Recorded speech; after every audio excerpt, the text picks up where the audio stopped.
RDC TV. O Rio Grande se conecta aqui.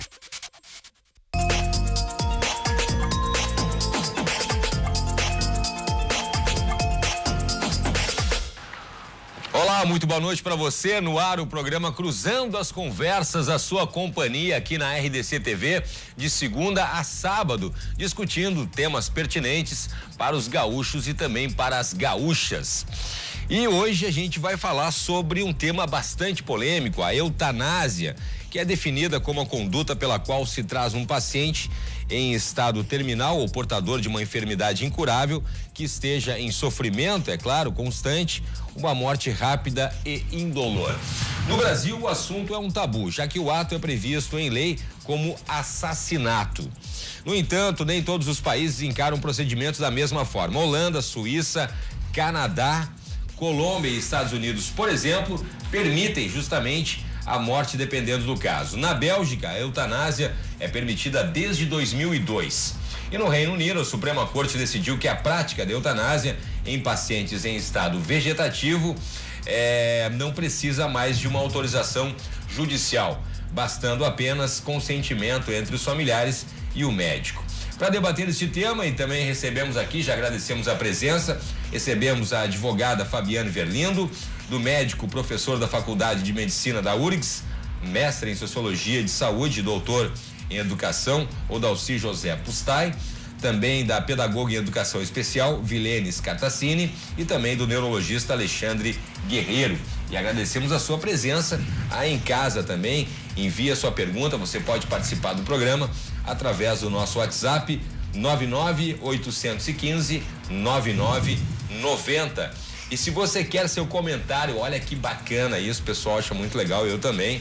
Se você quer que seu comentário apareça na tela, envie mensagens através do nosso Facebook /RDC TV Digital e do Twitter também, escrevendo o seu comentário, acrescentando a hashtag Cruzando as Conversas.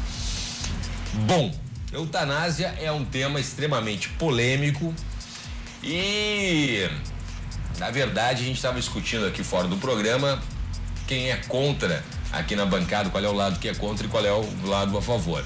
E aí os meus convidados estavam dizendo que isso depende muito da situação.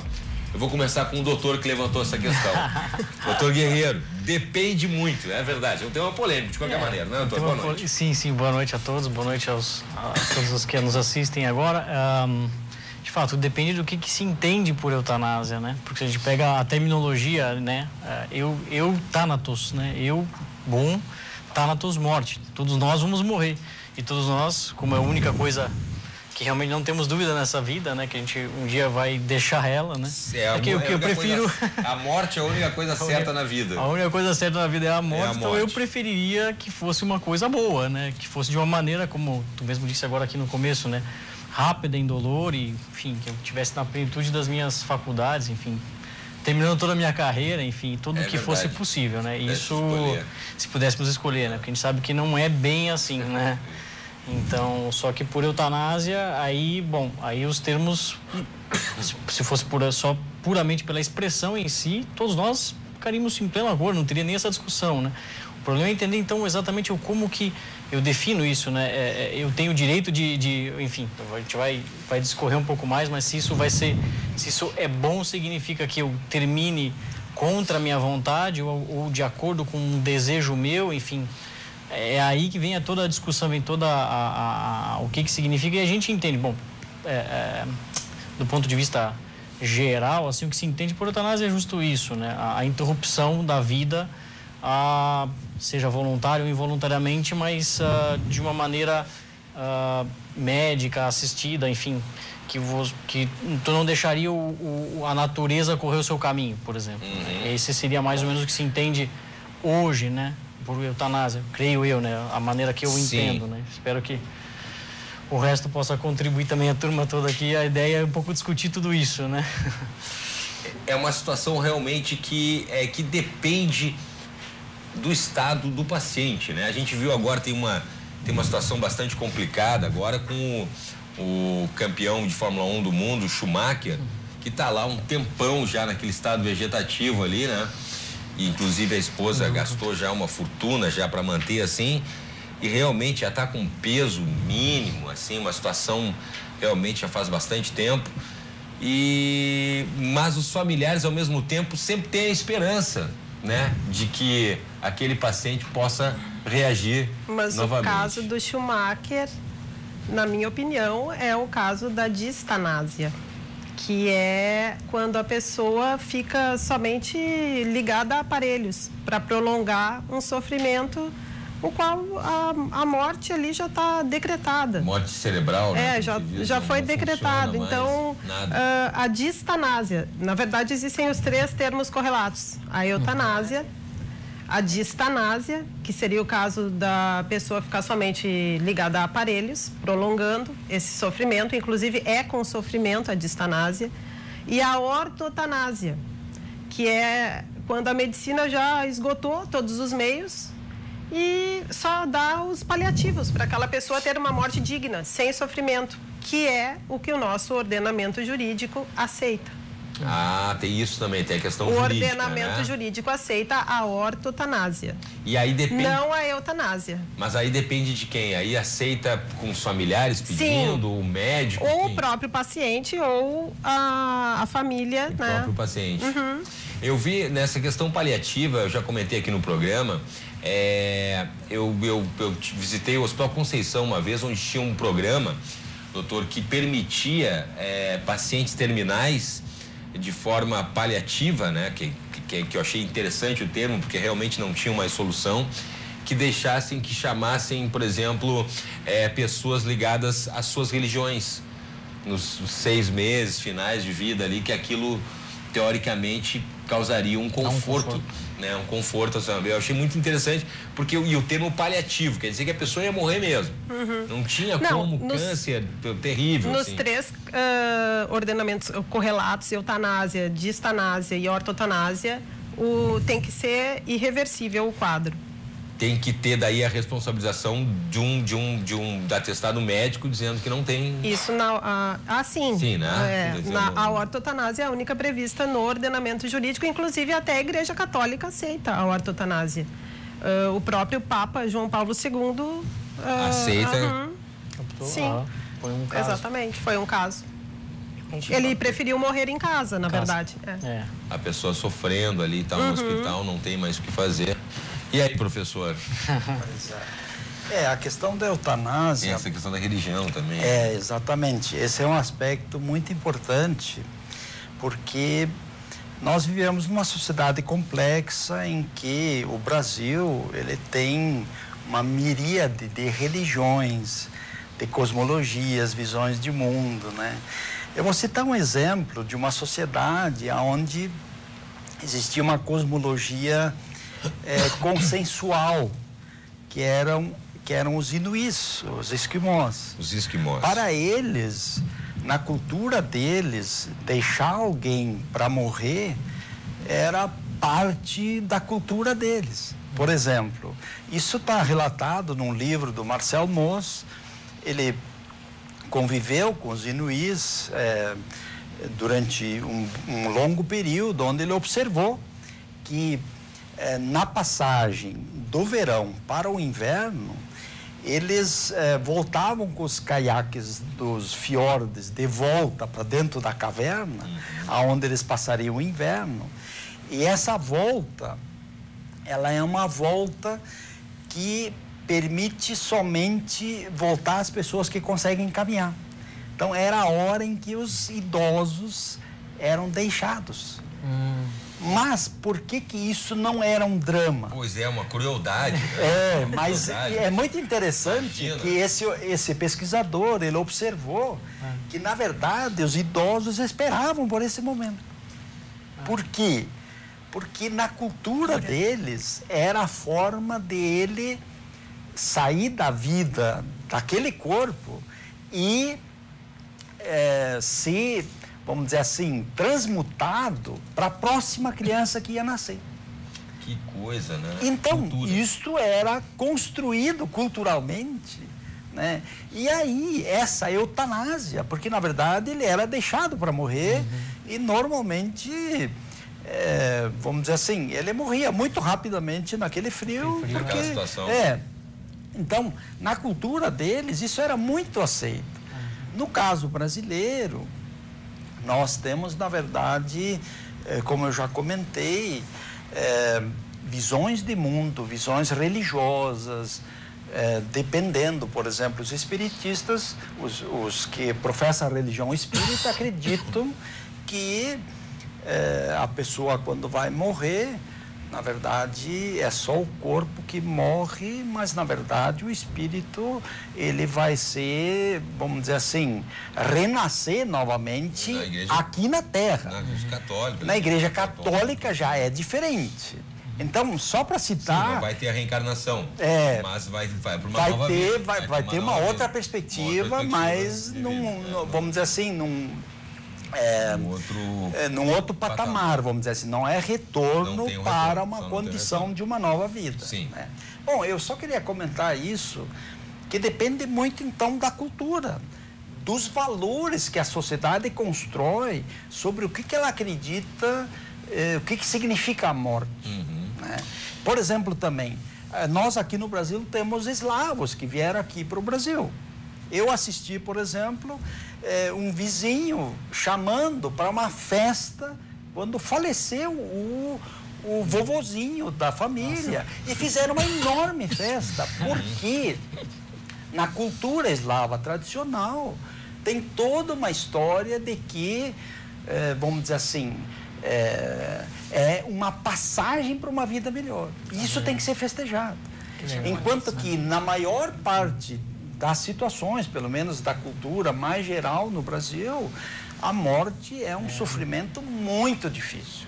E aí vem uma questão muito importante, que é a questão de como que a maioria das pessoas entende realmente a questão da morte e como se lida com isso. E o quanto, então, esse tema se torna difícil de discutir. Porque ele remete imediatamente a nós mesmos pensar como é que nós vamos morrer. O que nós queremos para a nossa morte.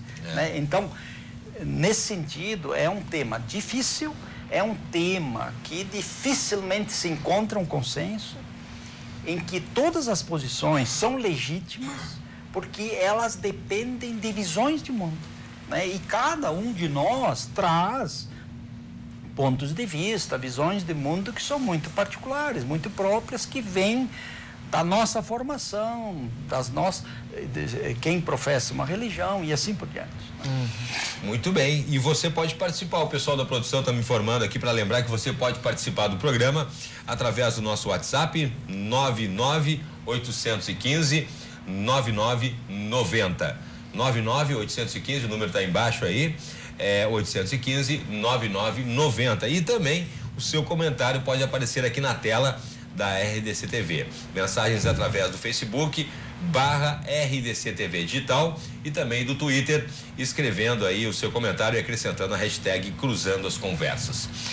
De fato, a morte é realmente, no Brasil, pelo menos, uma questão muito complicada de se falar desde criança, né? Eu sei que eu tenho um filho pequeno, tenho sobrinhos, e para a gente explicar para eles a morte é muito complicado, assim. Eu me lembro que o meu sobrinho uma vez viu uma pomba morta e falou: tio, ela morreu, ela tá morta e tal. E a gente tem que explicar que não, né, dá uma volta ali para dizer que o bichinho não estava realmente morto e tal. E o meu filho esses tempos perguntou do meu avô, e eu disse: o avô já morreu, né, meu filho? E ele assim: então ele foi morar com Jesus. Então são explicações de que a gente dá para as crianças para não chocar, né? Porque é um assunto realmente que traz a perda, que traz a saudade. Como é que a gente lida com isso, com a morte desde criança, com as crianças? Se fala na morte desde cedo? Boa noite, boa noite. Obrigado pelo convite. Nós que agradecemos a presença. A morte é tão difícil para nós, né? Imagina para as crianças. Então, o que eu digo? E quando eu me vivenciei essa situação, muitas vezes, né, a gente sempre usa de subterfúgios didáticos, vamos dizer assim, né? Então, virou uma estrelinha que todo mundo ouve, né? Por que tu diz virou uma estrelinha? Porque é mais fácil Tu saber que tu olhando de noite, ele vai te ver. Vai estar lá, ainda vai estar lá. E não vai existir aquele corte, aquela ruptura. Aquela saudade, a dor. A saudade, a dor tem, mas ele sabe que de noite ele vai olhar ali para cima e ele vai ver a estrelinha. E aquela estrelinha lá, associa, que tu, que é o pai, né? Mãe, vai dizer assim, é aquela lá. Ele, é aquela? Aquela. Tu nem sabe qual é. Sim, mas aí fica a ligação ainda, né? Exatamente. Não fica tão dura assim a perda. Exatamente. Não, a gente não pode, em momento algum, negar a morte. Porque ela existe. E tu tem que preparar um indivíduo. E para tu preparar esse indivíduo, tu tem que prepará-lo como? Com a realidade, com os fatos. Só que a gente pode colorir esses fatos. Aí tu vai me perguntar assim, se, por exemplo, faleceu alguém da minha família, eu posso levar? Pro velório? Eu posso levar. Aí eu te digo, com a mesma clareza que aconteceu conosco o ano passado, nós fizemos assim. Chegamos para a criança, colocamos para ela, o nono se foi. O nono foi para o céu. Tu vai querer ver o nono? Não. Tu não quer ir lá ver o nono? Não. Eu posso pensar? Pensa. No outro dia, que seria o enterro, ela respondeu que não, que ela queria guardar aquela imagem do nono. Ela não queria ver o nono daquele jeito. Então, assim, tu também tem que dar o direito, porque como eu já vi também cenas de empurrarem as crianças, puxando as crianças... Pra ver o caixão, pra dá um beijo, dá um beijo. Pessoa morta. Por favor, se até a gente chega assim naquele clima todo. Fica naquele constrangimento todo. Como é que tu vai fazer que uma criatura daquele tamanho que está passando por uma situação... Realmente encare em frente de uma maneira mais... Então, assim, eu achei muito bonito dessa minha familiar, na atitude que ela tomou, e eu depois perguntei para ela como é que vai ser essa situação. Ela assim, eu tô administrando assim, está perfeito, né? Mas eu acho que a criança é muito mais madura para enfrentar isso, porque a criança é corajosa, né? Nós, quanto mais jovens, mais corajosos nós somos, né? É verdade. Porque o medo, não existe medo, né? Inclusive, nem o medo da morte, né? Nem o medo da morte, é verdade. A gente vai adquirindo isso, depois começa a pensar mais. A gente acha que nada vai acontecer. Exatamente. Vai ficar medroso. Vamos lá, vamos fazer aí. Mas é perigoso. Como que é perigoso? Eles não tem noção. Não tem. Do que pode acontecer, das consequências. Eles pegam eu me lembro, eu pegava um carrinho de lombo e saía com os guri. Hoje capaz que eu vou fazer isso. Por quê? Porque eu já racionalizei. Sim. Eu sei o que acontece se. E a gente tem muitos casos assim mais trágicos, assim, por exemplo, perder os pais em acidentes de carro, acidentes de trânsito, ou até por doença, assim, de uma maneira abrupta, assim, né? E aí uma noite, aí os filhos naturalmente são apegados aos pais e tal. E aí, porque os avós a gente tem mais uma coisa, né, para explicar, são pessoas mais velhas e tal. Agora, quando são crianças e os pais moços, assim, que acontece alguma coisa... É difícil quando inverte a ordem natural das coisas, Exatamente. Exatamente. É difícil. Exatamente. Muito difícil. Muito difícil. Inclusive, no Brasil, até o século 17, 18, o doente, ele presidia a sua morte, né? Ele recebia as pessoas no seu leito, ele fazia planos pós-morte. Sim. E com o tempo a gente até foi perdendo isso. Era fotografado no caixão? Tinha toda uma outra... Era postado aquela imagem. Nós estamos perdendo isso, graças a Deus. Pois é. Eu não sei. Pelo princípio do hedonismo, na minha opinião. Mas talvez, exatamente pelo fato da morte ter sido institucionalizada, porque, na verdade, a morte hoje se dá dentro do hospital. Exatamente. Né? Então, a morte para a família, ela deixou de ser um evento de presencialidade. Sim. A morte passou a ser cuidada por profissionais, né? E o morto dentro do hospital, ele passa a ser, de certa forma, escondido, até que então ele seja reapresentado para a família, já preparado, já dentro do caixão e assim por diante, né? Mas, certamente, quando a morte ainda era no contexto familiar, a necessidade de uma preparação da sociedade, das famílias, ela era diferente. Então, eu acredito que até uma certa dificuldade da gente falar da morte tem um pouco dessa relação de que nós distanciamos ela.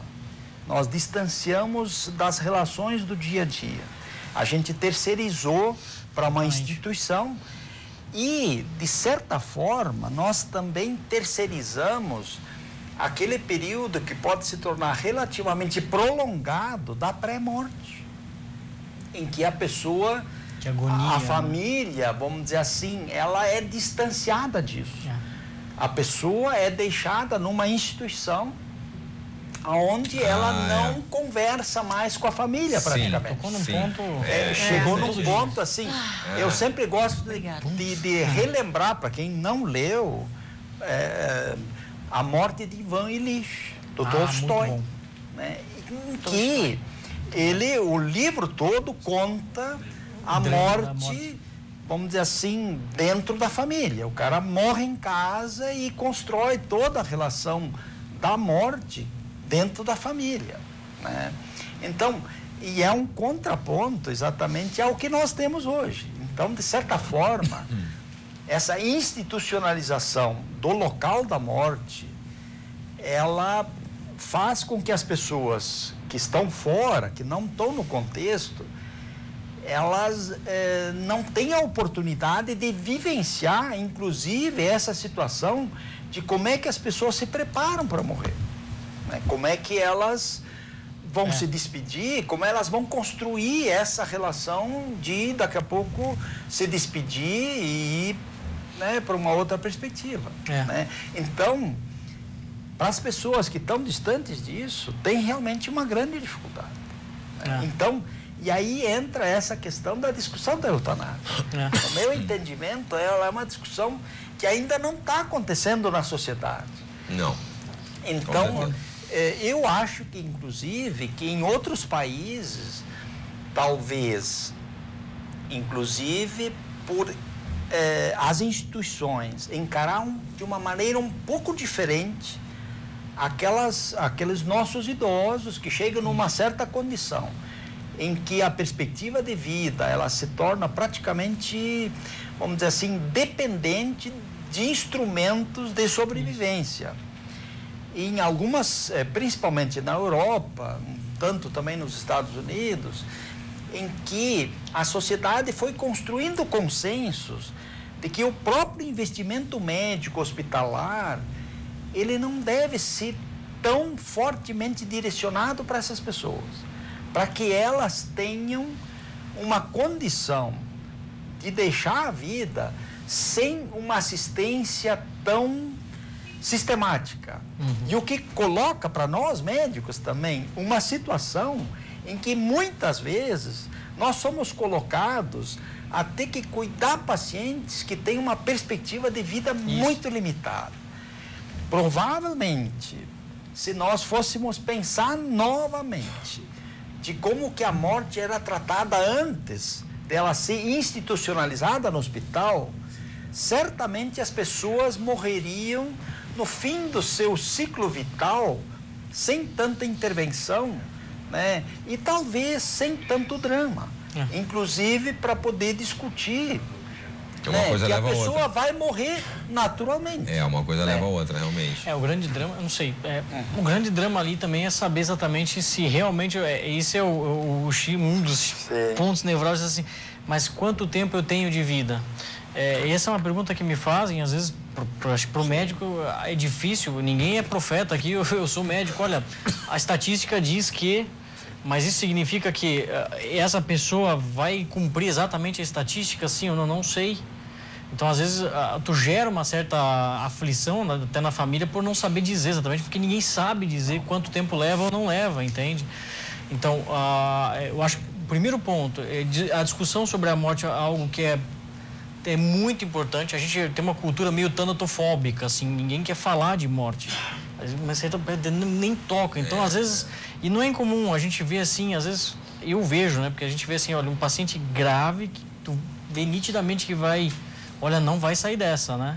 Pelo que eu tô sentindo aqui, acho que não vai sair dessa, mas vem aquele amigo, familiar, assim, não, vamos lá, força positiva, tamo junto, tal. Eu acho ótimo, acho que tudo bem, vamos dar um apoio para a família, mas às vezes tem que pôr o pé na realidade. Olha, eu acho que não sai, hein? Eu acho que, sabe, às vezes a gente tem essa fobia, evitar. Então, é difícil isso daí. Por isso é difícil a própria comunicação entre o médico e a família. A gente vê muito problema nesse sentido, caindo como a doutora falou ali, né? Você tem a distanásia, tem a eutanásia e tem a ortotanásia, vamos dizer assim, colocando do ponto de vista prático, né? Distanásia, manutenção da vida a qualquer custo. E eu já vi isso acontecer também, um problema, né? Por questões de herança, por questões de pensão, tu manter a vida, mas do jeito que tiver que manter. Eu vou... Não, já vi. Senão, o doutor faz tudo. Claro, faz porque senão tudo, se morre, perde a pensão, claro. Tá entendendo? Claro, isso acontece, claro, tá? Não, jurídica. Graças a Deus eu nunca vi muitos. Claro, mas... Não creio que seja tão frequente. É o caso do Dr. Morte, famoso, que ele abreviava a vida dos pacientes em situação irreversível e todos fizeram um testamento em benefício a ele, sabe? Então, bárbaro. Por outro lado, também tem o oposto, né? Que é um pouco, de repente, acelerar demais um processo. Vou morrer para poder pegar o dinheiro, pegar a herança. Eu não creio que a morte não é um direito, assim, eu não tenho direito à morte. Sim. Porque não fui eu mesmo que me deu a minha própria vida. Eu penso assim, portanto, porque eu não posso dizer assim, eu quero morrer. Sim. Puxa, eu vou te dizer, talvez tu esteja deprimido.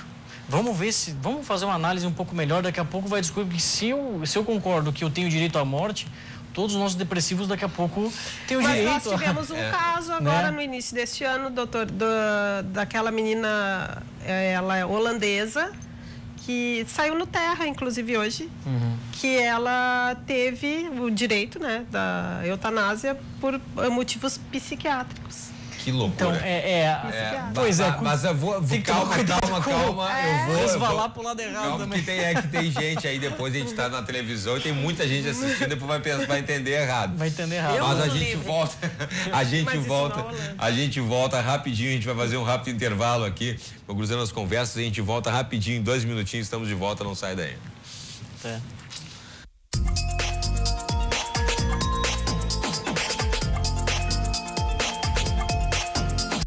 O programa Cruzando as Conversas está de volta, hoje debatendo um assunto bastante delicado, a eutanásia.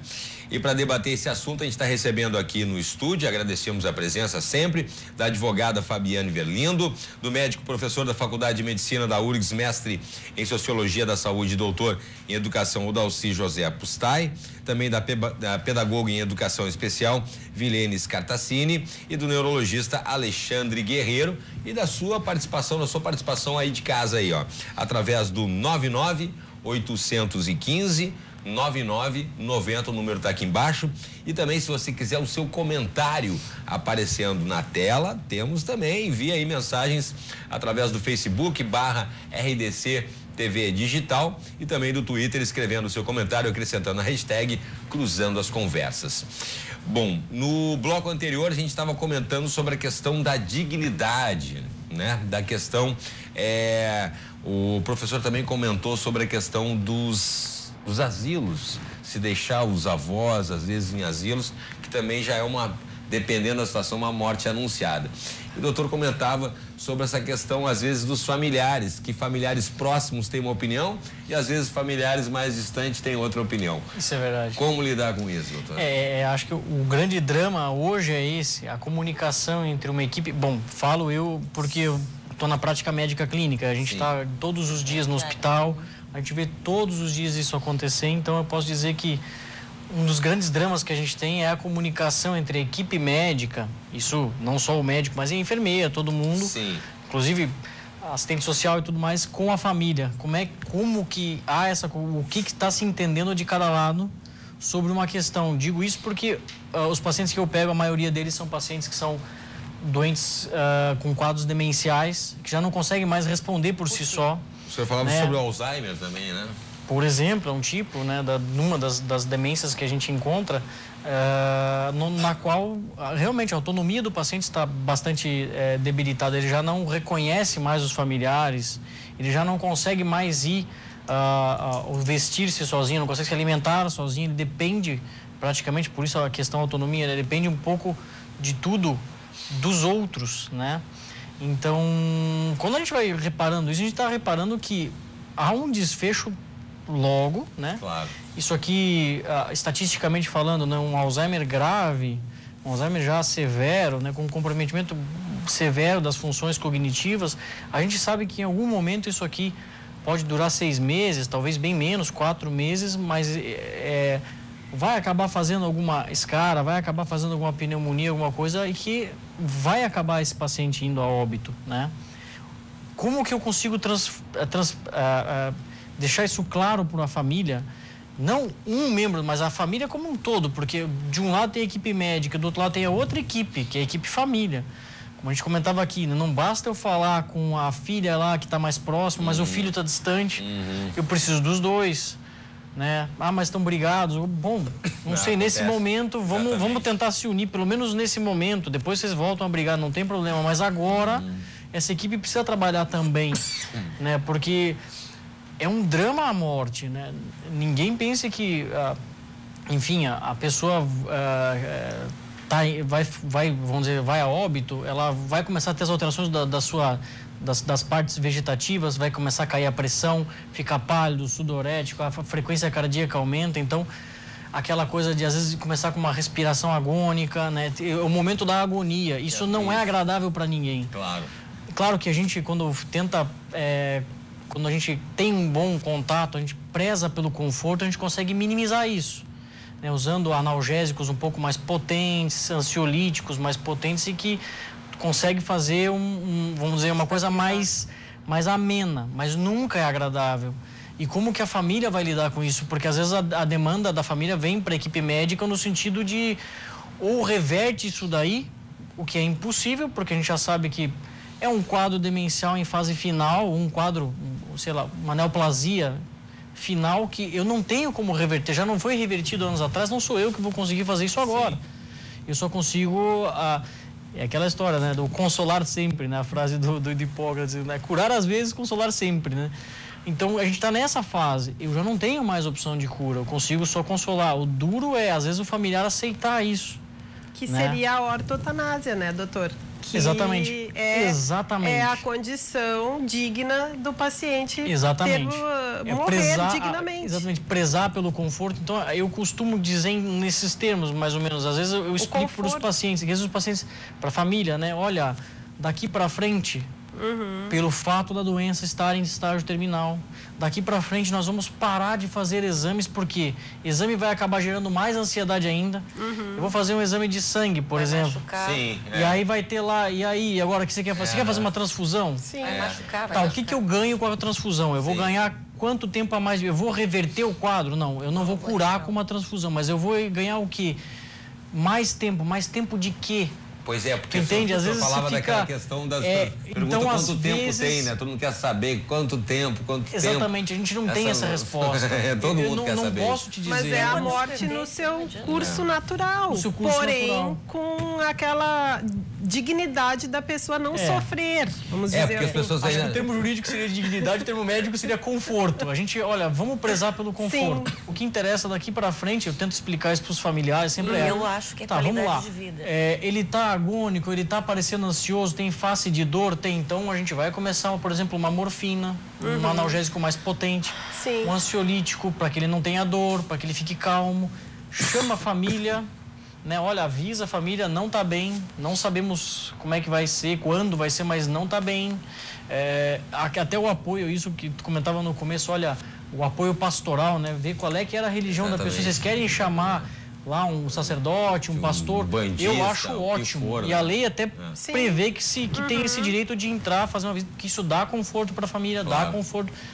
Conforto, né? Ninguém aqui, então, eu sempre tento dividir a medicina nesses momentos, assim, eu tento explicar para as pessoas, assim, não é que a gente vai, vamos dizer, então vocês jogaram a toalha. Não, eu vou deixar de usar meios extraordinários de manutenção de vida. Entendendo o meio extraordinário, aqueles nos quais, por exemplo, a ventilação mecânica. Eu vou entubar esse paciente, colocar numa ventilação mecânica. Mas ele está com pneumonia, está com falta de ar, mas é um estágio terminal, em algum já momento entraria isso em vai... sofrimento, o que seria a distanásia. Exatamente, mas o que eu ganho com isso? Né? Vai dar mais uma semana de vida para o paciente, mas uma semana em que tipo de vida? Porque as pessoas medem muito isso, né? Quanto o senhor acha, doutor, que vai tem... Vai reverter o Alzheimer? Não vai. Mas me diz uma coisa, se a gente analisar, se a gente pegar assim, ó, quanto tempo vai ter? Mas tu pode entubar. Tá, então nós vamos entubar. Quando tu tá entubando, aquela pessoa que tá ali, tu acha que tá em sofrimento. Mas o familiar, né, tá se preparando. Tem esse aspecto. Nós temos que ver, assim... Tem esse aspecto. Tem esse aspecto. Às vezes então, a família não tá preparada ainda. Por isso que eu digo, quer dizer, de novo é o problema da comunicação. O problema, mas aí já estamos entrando no problema familiar. É que o ser humano mas o problema, a questão toda é que não é exatamente só a eutanásia, só um óbito. É todo um contexto. A coisa é multidisciplinar. Exatamente. Então, se eu posso entubar, eu vou entubar. A técnica é simples. Sim, eu sei. O problema é o que eu espero em termos de resultado da técnica. Tanto a intubação quanto a hemodiálise, uso de droga vasoativa. Mas pode fazer tudo isso para manter vivo. Pode. Mas vai ter um momento que ele vai parar. O corpo vai dizer, deu, chega. Claro, esse aspecto. Mas a gente está falando dos médicos, dos familiares, e se o paciente também tiver... Porque tem os dois, o paciente pode estar naquela coisa, aquela questão, não quero mais, eu não quero saber de viver, eu estou sofrendo, mas pode ser o paciente também dizendo, por favor, doutor, me salve, faça alguma coisa, eu não quero morrer. Aí consta, e aí, mas aí consta faça o que tiver que fazer. O paciente com condições mentais pode pedir isso. Pode pedir isso. Com condições mentais. Aí ele tem que ser avaliado por um psiquiatra, por psicólogos, comprovando que ele está com a sua capacidade mental plena. Ele pode. Porque pode pedir o contrário também, né? Ou seja, qualquer decisão dele tem que ser avaliada para saber se aquela decisão realmente está na sua... Então, em geral, isso é difícil porque qualquer doença das quais nós estamos discutindo aqui, eutanásia, gera um sofrimento por tanto tempo que eu nunca vi. Isso eu concordo, pode acontecer realmente. Eu nunca vi uma pessoa depois de 2, 3 anos de um câncer que se fez de tudo, com todo o sofrimento que era muito dolorido, e chegou um momento que exatamente dor e sofrimento durante 2, 3 anos e nunca deu resultado. É difícil tu encontrar alguém que ainda diga assim, não, vamos lá, vamos tentar um transplante de medula, vamos para a 8ª quimioterapia, sendo que já os médicos, os autorizados, já um pouco desenganaram. Olha, realmente aqui já nem quimioterapia curativa nós temos talvez uma quimioterapia de resgate paliativa para tentar reduzir dor. É um pouco difícil, na prática a gente não observa muito isso, esse apego. Mas é uma questão difícil. Se a pessoa fala, não, vamos lá, doutor, vamos até o fim. Bom, é difícil tu olhando isso tecnicamente, tu dizer não, eu concordo, é difícil tu olhar e dizer assim, não, eu vou deixar acontecer. É muito difícil. É complicado. É sentar com família, sentar com a pessoa. Em geral, a minha prática é mais com os pacientes com déficit cognitivo grave, um paciente com síndrome de demença. Então, sempre a interface é com a família. O paciente já está alheio, né? Mas nesses casos aí, realmente, olha, É uma questão muito dura. A gente... Pois não, por favor. Sobre isso eu ia comentar que tem uma outra questão que a gente pode derivar dali, que é o investimento médico para manter a vida, ele tem um arsenal muito grande. Ele poderia ser prolongado, né? Indefinidamente. Mas, na verdade, qualquer sociedade tem que pensar aonde ela está, vamos dizer assim, priorizando, vamos dizer assim, investimentos que produzam alguma coisa, vamos dizer assim, que seja de acordo com as expectativas da própria sociedade. Sim. Né? Então, se a medicina decidisse fazer esse investimento permanente para manter uma vida, por mais frágil que ela ainda fosse, é possível que a gente deixaria de investir em outras prioridades para construir uma vida mais saudável, para construir uma vida de mais qualidade, para tu poder viver melhor por mais tempo, né? E provavelmente as pessoas viveriam mais tempo se o sistema de saúde conseguisse investir em outras fases do desenvolvimento da atenção médica, né? Então, essas questões, elas também têm que ser discutidas. E aí que entra uma questão, vamos dizer assim, uma dificuldade que a sociedade tem. Ela, inclusive, não tem visibilidade sobre essas questões, porque é uma questão muito médica. Essa decisão no dia a dia. Eu não trabalho, eu sou médico de família, então eu não estou dentro da UTI, eu não vivencio isso. Mas, claro, no meu treinamento, enfim, a gente passa por isso e mesmo quando os nossos pacientes lá têm um familiar ou mesmo um paciente que vai a óbito, que a gente acompanha no hospital, a gente acompanha então essas situações, né? Então, na verdade, para o médico é muitas vezes difícil essa situação. É difícil. Até onde ele vai levar, até onde ele vai estender recursos adicionais que podem ser usados, mas na grande maioria das vezes tem um determinado momento em que o médico tem claramente a percepção, a partir daqui é só medida paliativa. Eu acho que assim, ali tem um divisor de águas. Porque nós falávamos... E nesse divisor de águas, a gente deveria começar a discutir, né, a possibilidade da eutanásia ser pensada como uma alternativa que talvez o próprio médico poderia discutir com o paciente. A partir de agora, nós vamos te cuidar, né?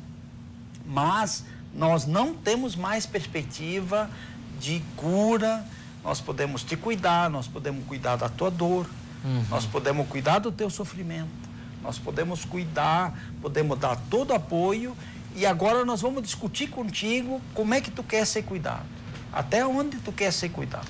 E aí, doutora, juridicamente isso seria uma eutanásia mais leve? Não, essa seria a ortotanásia, que já é prevista e já é recepcionada pelo nosso ordenamento jurídico. Mas ela é recepcionada, inclusive o artigo 41 do Código de Ética Médico prevê, né, a prática. E a eutanásia, o que difere? A eutanásia é a ação ou omissão do médico ou de um terceiro de forma intencional. De abreviar a vida do paciente. Mas é uma encomenda do paciente. O paciente que encomenda essa possibilidade. Na eutanásia. Na eutanásia. Sim. Ela pode ser involuntária também, né? Dependendo do caso, ela pode... Sim. Não precisa do consentimento. Aí eu aí é que entra... Suicídio... Aí já... Aí complica. O suicídio assistido é outra coisa. O suicídio assistido, o paciente é fornecido a ele, no caso, a medicação, para ele aplicar em si, como na Suíça. Alguém não, aí não é suicídio. Não, não é suicídio, é homicídio. Não, mas aí é homicídio. Para aí, mas... Não, ele tem que aplicar algum botãozinho, algum dispositivo, ele tem que ser o autor. Ele vai tomar o comprimido, vai tomar o remédio. Ele tem médico tem que dar o atestado o suicídio assistido, sim.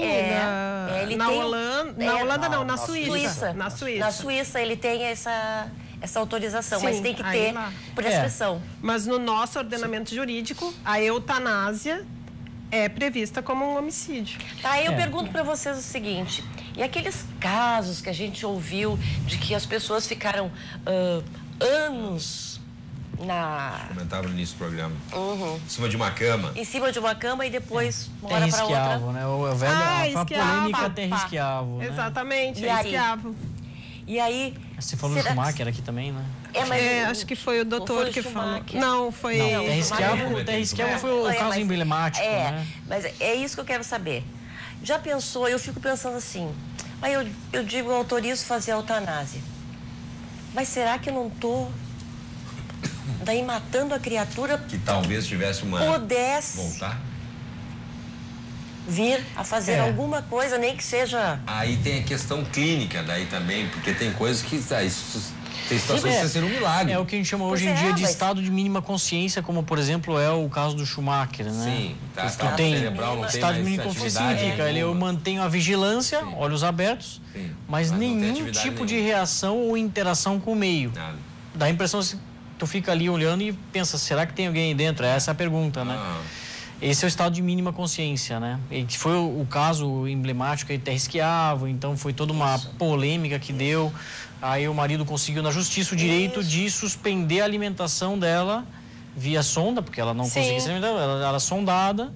Então desliga lá a gastrostomia, né? A sonda dela e deixa de dar comida e deixa evoluir por conta, né? Isso que foi feito no caso da Terra Esquiavo, né? É bem complicado, na minha opinião, assim, tá no fundo, se for ver do ponto de vista mais sutil, é matar de fome, porque Mas é que no caso da Esquiavo... São as necessidades vitais. Na ortotanásia consta também como as necessidades vitais. Água, comida... Em que sentido tu diz assim? Não, são medidas ordinárias. Né? Por exemplo, mas na ortotanásia eles colocam isso aqui. Dentro da ortotanásia, as necessidades primárias, quando elas não são supridas, né? Já seria uma maneira de... É uma maneira de matar, de morrer. Então, assim, aí eu te pergunto, tu terias coragem de não botar a nutrição na sonda? Não, isso é que daí não é uma ortotanásia. Aí não. Até onde eu entendo a ortotanásia não era isso. A ortotanásia teria que pelo menos prever que as medidas não as medidas não extraordinárias por exemplo, hidratar e dar comida, tudo bem. Isso não é extraordinário.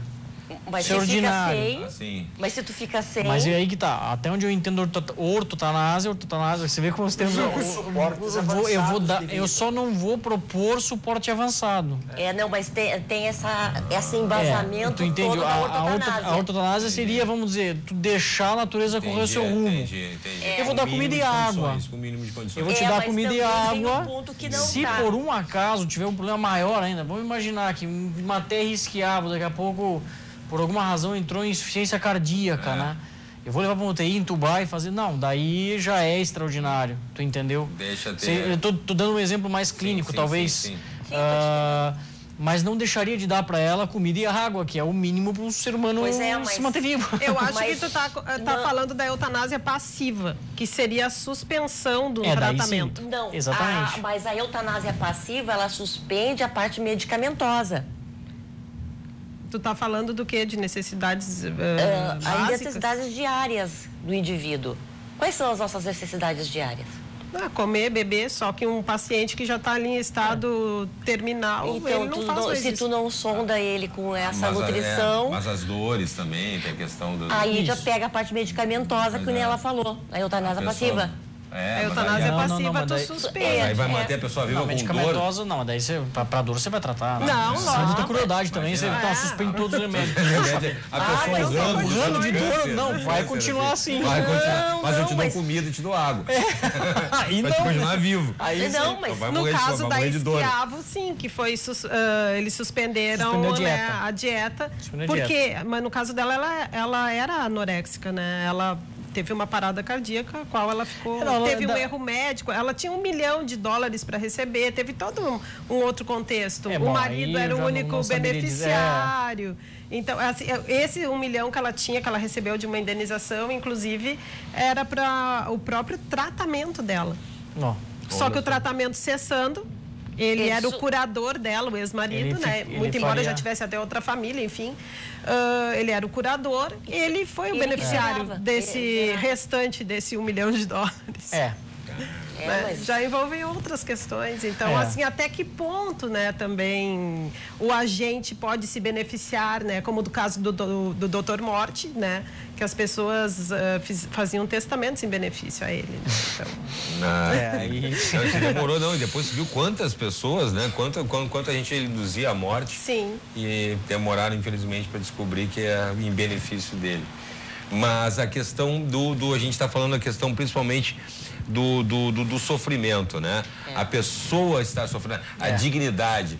Agora a gente comentou sobre a questão até que ponto dar as condições, comida e água para deixar a pessoa viva. Não, mas o remédio para dor não vai curar a doença, mas vai amenizar o sofrimento, pelo menos, né? Vai ter uma dignidade.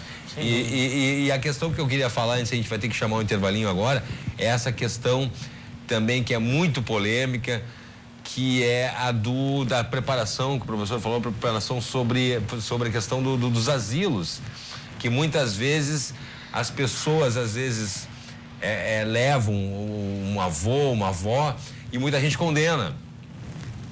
E aí a pessoa diz assim, mas eu não tenho condições de cuidar daquele familiar em casa. Ele precisa de um enfermeiro, ele precisa de alguém, a família sofre junto às vezes. Tá certo que tem lugares que não são adequados, tá certo que tem situações jurídicas às vezes, nessas situações, né?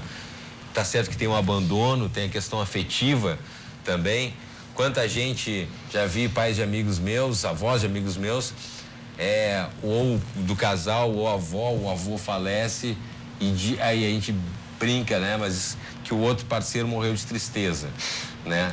Bem comum. Né? Bem comum, e daí é o emocional, aí deixa as doenças se acometerem, deixa se abater, né? E não, se abandona, né? Se abandona e não quer mais, não quer porque aquela companheira de 50 anos, 60 anos de casamento morreu, o companheiro morreu, e aí a gente vê a pessoa assim.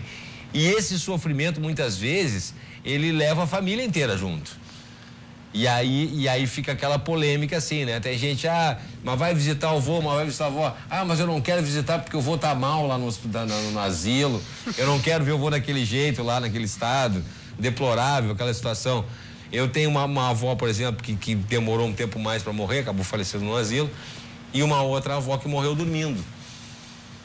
A avó que faleceu no asilo, eu me lembro dela realmente no estado mais crítico.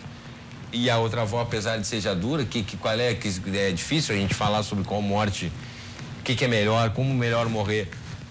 Mas a minha avó dormiu e não acordou mais. Então não tem nenhuma imagem dela sofrendo. Olha.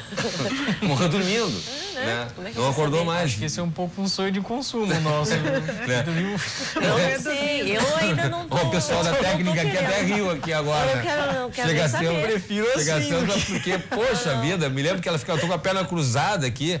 Às vezes ela ficava com a perna cruzada, chegava a criar ferida aqui, porque ficava o dia inteiro com a perna cruzada. Tinha que tirar a perna ali, porque ninguém se dava conta. Verão, calor e tal. E a minha outra avó não tem nenhuma visão dela, nenhum problema. Dormiu e não acordou mais. Enfim, complicado, né? Complicado. A gente já está quase chegando no intervalinho ali, depois eu quero saber um pouco sobre essa questão da preparação da morte e também da questão que a gente comentou antes sobre o que é o paciente pedir por uma questão de achar, de sofrimento, de dor, que não tem mais solução, ou até que ponto ele pedir para morrer por uma depressão. Porque a gente tem os casos, por exemplo, pessoas que sofrem acidentes, ficam numa cadeira de rodas, ou às vezes ficam tetraplégicos. A gente teve o Super-Homem também, a gente está falando dos exemplos aí, que foi uma ironia, né? Que caiu de um cavalo lá e ficou, no final das contas, pela doença dele, eu me lembro, doutor, ele quebrou, eu acho que a 12ª vértebra, alguma coisa. Não, foi mais alto. Foi mais alto? Foi C6, C2, C3, foi uma... Incluindo que ele precisou até de suporte ventilatório. Isso, mas que era uma questão praticamente de morte, né? É muito praticamente grave. Quebrou o pescoço, praticamente. Mas no final das contas, aquela situação dele ali, ele acabou investindo no tratamento daquele tipo de situação, de estudos naquele tipo de situação, para ver como é que se cura, como é que se resolve e tal. No fim, acabou sendo uma coisa benéfica para a humanidade de um modo geral. Sim. Então, tem toda essa situação. Mas a gente tem que chamar um intervalinho. Você não sai daí, que em 2 minutinhos a gente volta para o terceiro bloco aqui do programa. Não sai daí.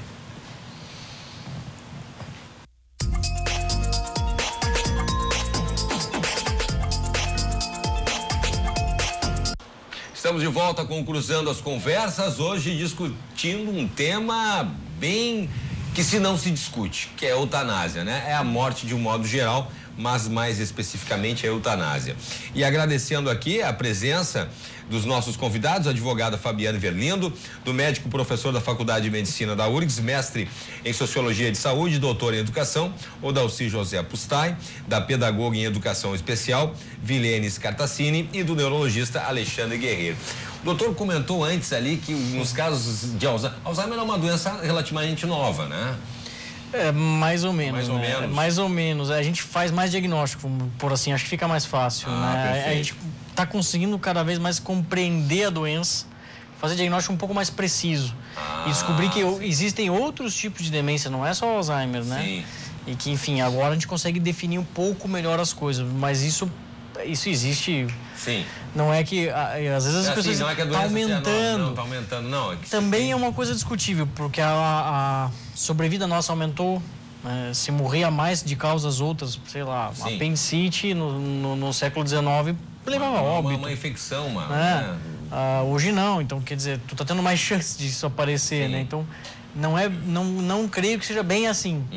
Não é bem assim, é mas a gente faz mais diagnóstico, vamos dizer. E é uma coisa boa, vamos dizer. Sim. Um avanço. Não, e eu gostei do comentário que é proporcional o tempo de vida ao cuidado, ao carinho que aquele paciente vai receber. Eu achei interessante. Eu comentava aqui no intervalo, enfim, a minha teoria é de que a sobrevida de um doente com síndrome demencial, seja ela Alzheimer ou qualquer uma, a sobrevida dela é proporcional ao amor que a família tem por aquela pessoa. E digo muito claramente, o amor, família. Sim, né? sim. Eu dava esse exemplo porque a minha avó tinha uma demência mista, vascular e Alzheimer junto, né? Ela levava 2h30 para almoçar, né? E era minha tia quem dava alimento para ela.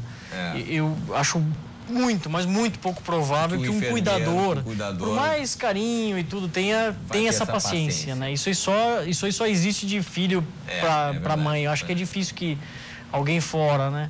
Não dá para, é difícil. Então, e essa é uma questão complicada, porque é nesse estado que muitos pacientes se encontram, né? E aí para cuidar cuidar no hospital, cuidar numa casa, num asilo, cuidar. Esse é outro drama, né? Esse é outro drama, né? Cuidar em casa, cuidar no asilo e tal. Tem gente que fala, família grande, deixou o vô e a avó lá no asilo. Mas às vezes as pessoas não se colocam no lugar daquela pessoa em que o avô ou a avó morava. E aí aquela pessoa também tem sua família, tem os filhos, tem trabalho, tem tudo mais. Exatamente. E aí fica difícil da pessoa ficar cuidando. Eu me lembro que a minha avó, que acabou indo no asilo, caiu em casa, se quebrou, se machucou, tomando banho, coisa assim. Então tinha que ter alguém ali sempre. 100%. 100%. E aí essa questão da preparação da morte, a gente não tem essa muito, né? Na verdade, não enfrenta muito bem sim, isso. Até um pouco antes da morte, qual é o lugar dos nossos idosos na sociedade? Porque esse papel do idoso, com o passar do tempo, ele foi mudando, né?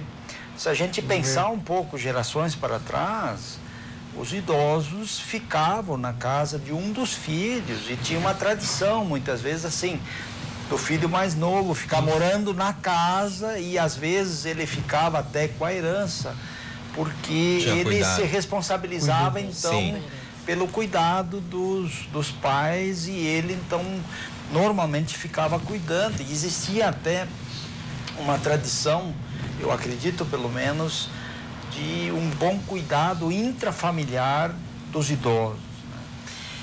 E eu acredito que nós estamos vivendo uma transição que é muito preocupante, assim, em que tu não tem ainda instituições plenamente preparadas. Isso que o colega falou ali, de que na instituição provavelmente não vão ter o cuidador não vai ter esse tempo do cuidado e todas as nuances de um cuidado tão delicado. Perfeito. Né? A minha mãe faleceu em casa, já numa condição assim de ter uma doença neurológica, provavelmente Alzheimer, mas misto, porque ela também teve AVCs prévios, pequenos, né? Então, bom, mas cresceu enormemente a admiração que eu tenho da minha irmã que cuidou ela. Porque ela adotou a mãe para o cuidado, né? E fez isso de uma maneira assim comovedora, assim, para os irmãos, né? Mas eu acompanhando ela, então nas férias eu podia então substituir ela e ficar. E aí eu via o sacrifício que a minha irmã passou para cuidar da mãe. Que coisa. Né? E ela teve também um período muito prolongado de sofrimento, precisar de assistência muito próxima até para sobreviver. E ela, na verdade, viveu em casa até morrer. Não optaram por um local? Ela ficou em casa, ela ficou cuidada e ela, como, na verdade, assim, esses pacientes acabam tendo, então, uma consciência da sua situação muito baixa, né? Então, quando a pessoa não percebe de que ela está, digamos, afundando, ela não tem um sofrimento subjetivo, que é o caso dos pacientes que tem, por exemplo, um câncer tem plena consciência e veem que estão morrendo. É diferente. Não era esse o caso. Né? Então, o cuidado, ele é um cuidado que exige muita dedicação, né? Mas, ao mesmo tempo, às vezes é uma situação que não gera mais tanto sofrimento porque a pessoa não transmite mais esse sofrimento para ti. Porque ela não tem consciência, pelo menos não transmite para ti essa consciência desse sofrimento de que ela está vivendo o período pré-morte. Né? Que é uma das situações mais dramáticas que uma pessoa pode viver. Passar, com certeza. Né? Então, só que assim, aí entra uma outra questão que é, por exemplo, assim, numa sociedade tão desigual como a brasileira, as famílias de classe média ainda têm esse recurso de colocar um idoso numa instituição que tenha cuidados razoáveis. Mas eu fico também pensando nos nossos idosos que moram em vilas. Que ficam realmente numa situação que são um número muito grande, muito delicadas, né? E que esses não têm uma boa estrutura familiar para cuidar, porque são famílias que dependem do trabalho para sobreviver. Então, esses idosos ficam, na maior parte das vezes, abandonados. Então, nós que trabalhamos na área de medicina de família, nós trabalhamos muito com treinamento de cuidadores, né? Que são normalmente pessoas da própria comunidade, algumas vezes agentes de saúde, outras vezes familiares ou alguém próximo que possa ser treinado para poder cuidar dessas pessoas. Mas, no geral, a gente vê que os adultos ficam a maior parte do tempo fora de casa e os idosos ficam depositados em casa, numa situação de abandono extremamente precária e muito triste. Eu visitei muitas vezes famílias nesse tipo de situação e eu devo dizer assim, que a nossa sociedade, nesse período em que tanto, vamos dizer assim, os provedores da casa, pai, mãe, ou então os filhos daquele idoso, os dois trabalham fora, né? E aí ficam muitas vezes crianças ou às vezes ninguém. E fica um idoso sozinho, abandonado à sua própria sorte. Inclusive já teve casos da intervenção judicial, né, para tirar, tá previsto isso, né? Sim. Maus tratos, descaso. Sim, tem a lei que prevê os maus tratos. Pessoas incapazes. O próprio Estatuto do Idoso também, né? É verdade. É previsto, inclusive casos de pensão alimentícia, né, de filhos que tem que dar para os pais, isso aí também. O contrário? Sim. O contrário. Porque na verdade, é uma questão que no Japão, por exemplo, não se tem essa cultura do idoso ter um tratamento completamente diferente do brasileiro. Né? Os orientais, de um modo geral, têm um culto mais, um respeito maior com os idosos. Sim, na China, por exemplo, os idosos cumprem funções sociais até o fim da vida. Fundamentais, inclusive. E isso é muito interessante. Todas as escolas têm idosos que vão ir lá conversar com as crianças. Repassar os conhecimentos. E assim, tem uma série de funções sociais que são dadas aos idosos. Assim como, por exemplo, os indígenas, o idoso na comunidade indígena, eu estudei bastante as comunidades Caingangue, eu fui médico de comunidade Caingangue. Hoje, eu sou orientador de alunos Caingangue na Faculdade de Medicina. É verdade. E o idoso, nessas comunidades mais tradicionais, normalmente ele compõe o Conselho dos Anciãos, enfim, os idosos são os portadores da sabedoria maior, né? Que é a verdade, né? E é verdade, é verdadeiro isso. Mas ali já cumpre uma outra função também ligada à questão da morte. Por exemplo, os Caingangues, né? A cerimônia do Quiri deles, que é a chamada transposição da alma, é o idoso que faleceu durante o ano, durante a cerimônia do Quiri, o xamã, né, no caso dos Caingangues, se chama Cuya, o médico, o curador, né? Ele faz a transposição da alma daquela pessoa que faleceu para a criança que nasceu. É muito parecido com os inuits, né? E essa sabedoria do idoso, ela então vem para a criança. Então a criança também tem um papel muito especial, porque ela é o idoso revivido, né? Então, vamos dizer assim... O problema é com o homem branco mesmo. O problema está no homem...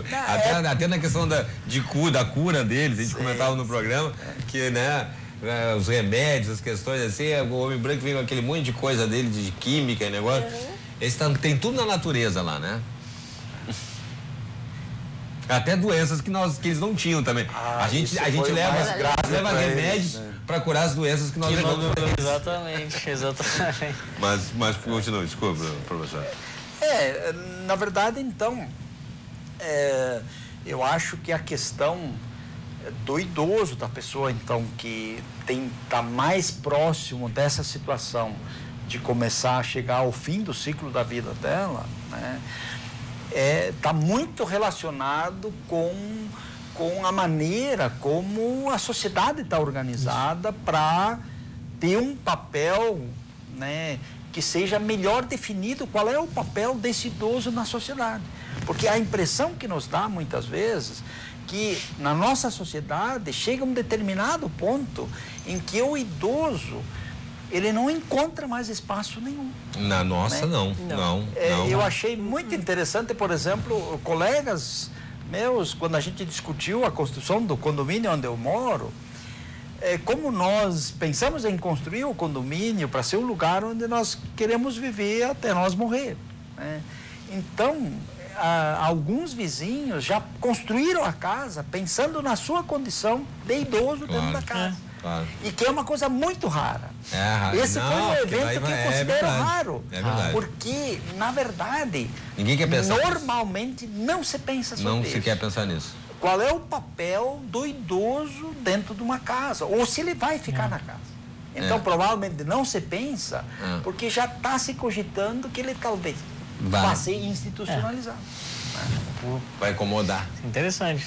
Não foi projetado porque o projeto é outro. Fora aqui. Mas é verdade. É verdade. Aí a gente não quer. Mas um pouco é culpa nossa também. Eu não sei. Penso que isso de o idoso não ter papel, a nossa cultura também é um pouco assim de. A gente tem a cultura de se aposentar. Eu não sei quanto a vocês, mas eu penso que eu nunca vou me aposentar. Talvez eu diminua um pouco o ritmo, mas eu não vou parar de trabalhar. Eu pretendo não parar nunca. Sempre que eu puder estar ajudando, eu vou estar servindo alguém, ajudando, enfim. E a gente tem essa cultura um pouco do contrário, de um dia eu vou chegar, vou parar e vou parar com não fazer nada. O problema é esse, não vou fazer nada. Aí tá, se tu pensa assim, arrisca tu terminar no asilo, me perdoa, mãe, que você não vai fazer mais nada. É verdade. Não, o teu projeto, abreviar a vida tu já também. tá te projetando. Também, fica, na verdade, a cabeça também fica sem a pessoa que para, ela tá, na verdade, se recolhendo a si mesmo. E queimando talentos também, né? Porque poderia desenvolver muitas coisas. Puxa, tem muita experiência, vamos lá, né? A gente tem cerca de 12 minutos de programa. No começo, então, só para terminar, para encerrar. Nós tínhamos comentado no início do programa aqui com os meus convidados quem era a favor ou quem era contra a eutanásia. E aí todo mundo se mexeu na cadeira, assim, não é bem assim, não é questão. Eu falei, não, esse lado aqui é a favor e esse lado aqui é contra e tal. Não é que eu seja a favor ou que eu seja contra. Depende, então, da situação, eu queria já partindo para as considerações finais, depende, então, da situação, doutora? Depende da situação, sim. É contra ou a favor? Eu sou a favor. A favor. A favor. Por quê? Porque eu acho que, pelo princípio da dignidade, né, da pessoa humana prevista na nossa Constituição Federal, no artigo 1º, inciso 3º, o que é digno para mim pode não ser digno para o outro. Então, eu acho que, pelo princípio da autonomia, eu tenho direito, sim, de escolher, sabendo que eu tenho uma doença terminal, se eu quero viver essa doença, se eu quero viver essa morte, vamos dizer assim, né? Então eu acho que a eutanásia, ela depende de um terceiro, ou do médico ou de outra pessoa, prevista no não é prevista no Código Penal, né? Mas ela é equiparada ao homicídio, né? Já a ortotanásia é aquilo que a gente já discutiu anteriormente, que todas as medidas já foram esgotadas e nos 3 casos são irreversíveis, tanto na eutanásia, como na ortotanásia, como na distanásia. Os casos são irreversíveis e a ortotanásia nada mais é do que amenizar a dor do paciente, trazer o conforto, a dignidade para ter uma morte tranquila, vamos dizer assim, né? E a distanásia seria a morte com sofrimento. Vamos entubar o paciente, machucar, não interessa, vamos fazer de tudo para que ele viva não, mas que ele fique mantido sobre aparelhos. Então, eu sou a favor, sim, da eutanásia, como se eu souber que eu tenho uma doença terminal e não quiser viver essa morte, vamos dizer assim, eu optaria pela eutanásia. Se eu pudesse, né? Porque a gente está no Brasil. Sim. Né? Tem que lembrar isso. Doutor Pustay.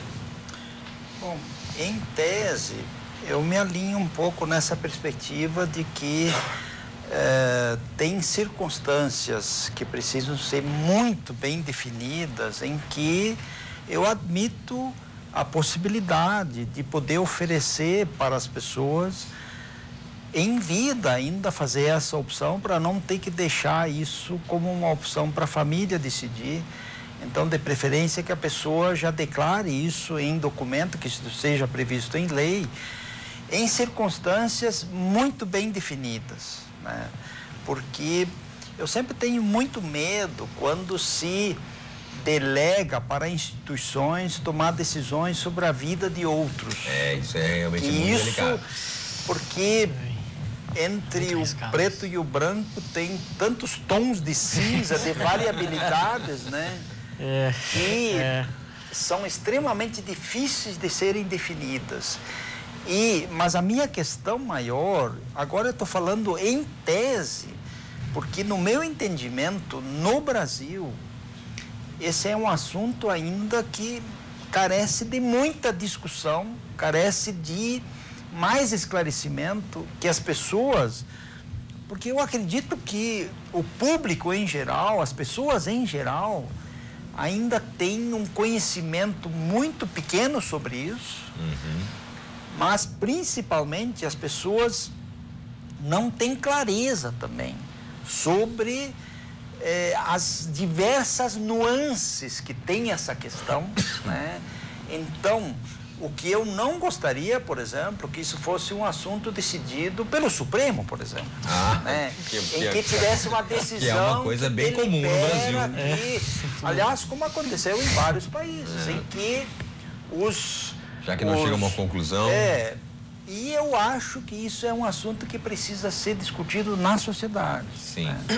Por isso que eu comecei com o exemplo dos inuís, em que uma sociedade onde tinha um consenso, em que deixar uma pessoa morrer era um consenso social e isso não produzia nenhum sofrimento. Mas os animais fazem isso de uma certa maneira também, de deixar o mais fraco, de repente, dependendo de um bando, né? Dependendo da espécie, também deixam o mais doente, os mais velhos para trás.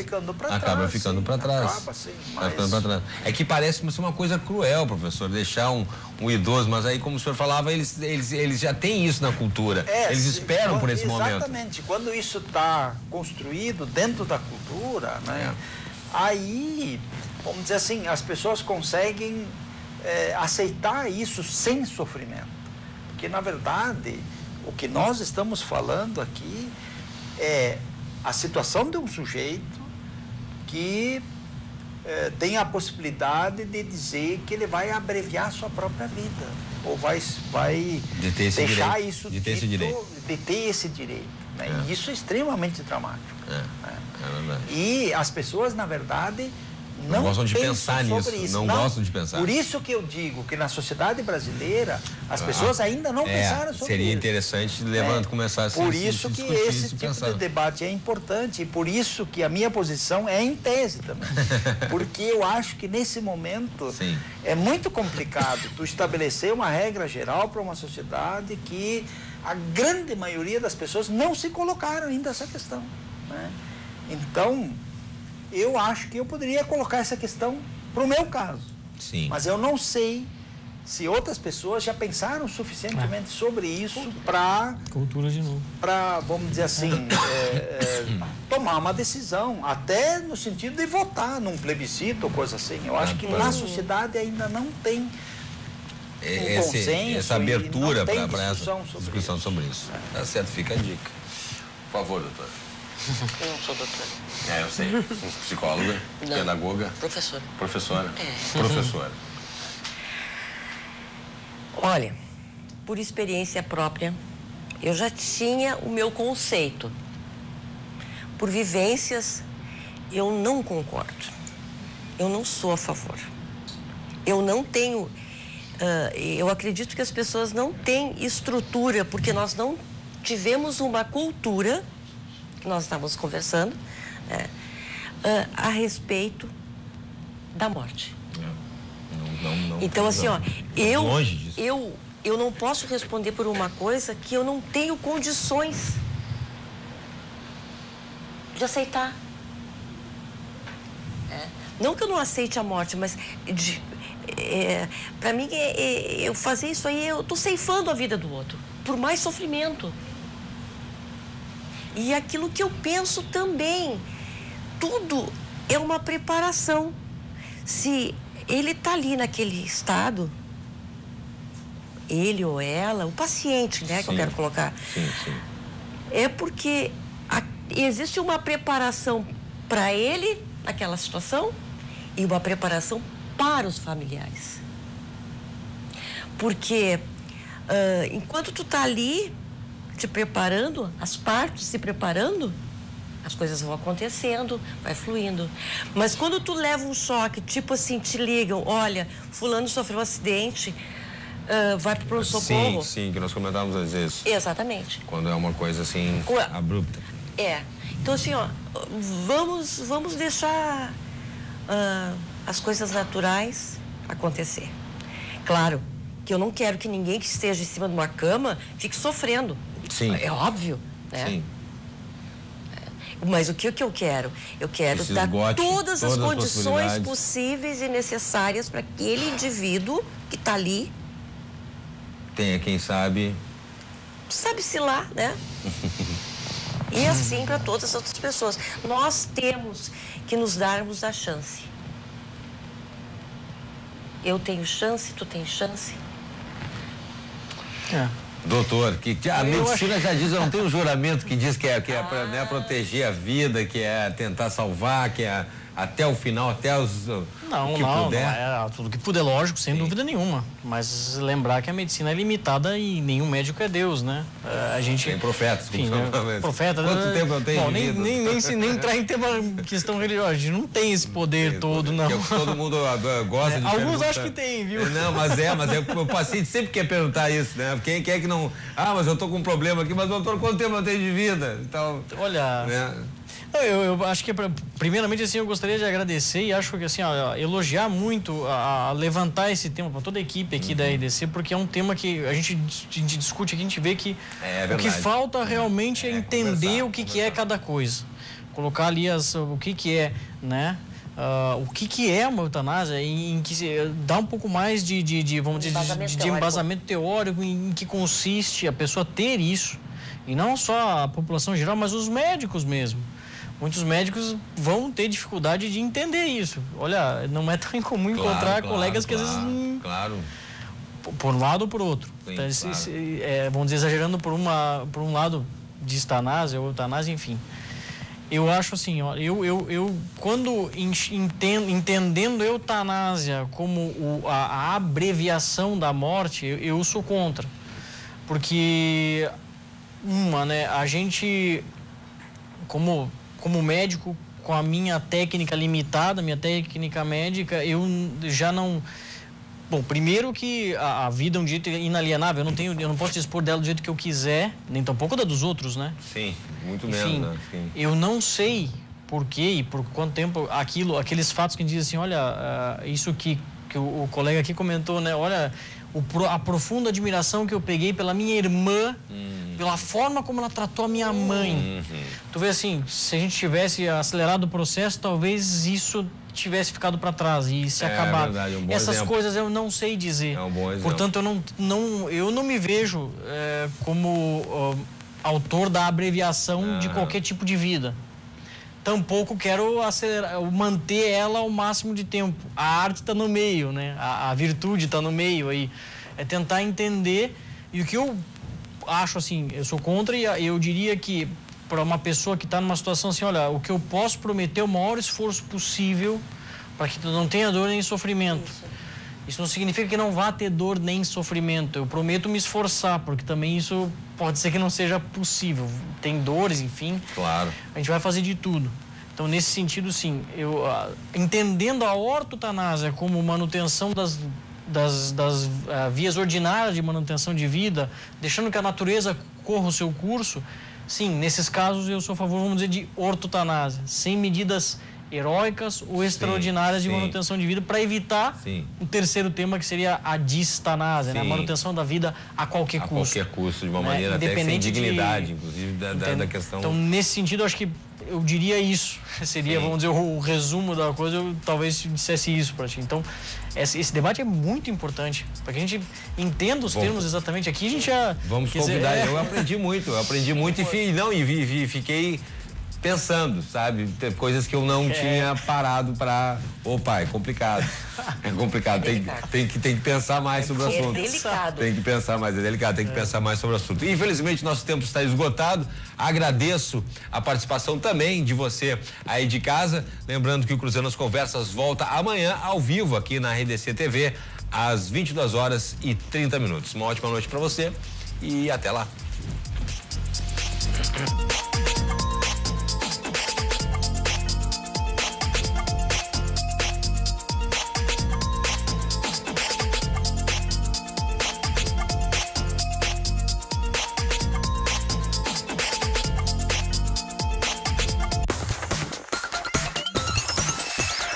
RDC TV. O Rio Grande se conecta aqui.